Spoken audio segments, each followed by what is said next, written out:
Hoy estamos los dos para presentar esta propiedad única en L'Horta Nord. ¿Habéis visto alguna vez una piscina en la primera planta de una casa?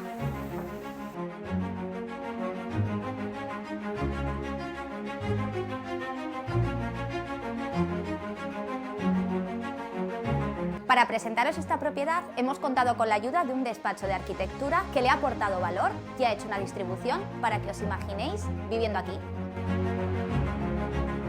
No solo contamos con la distribución, sino que también tenemos un presupuesto de la reforma total para que tengáis todos los detalles. En la planta de abajo tenemos un salón abierto con cocina a un gran patio, 2 dormitorios y el garaje. Y en la primera planta tenemos 2 dormitorios, uno de ellos el principal con baño en suite, otro baño y la piscina.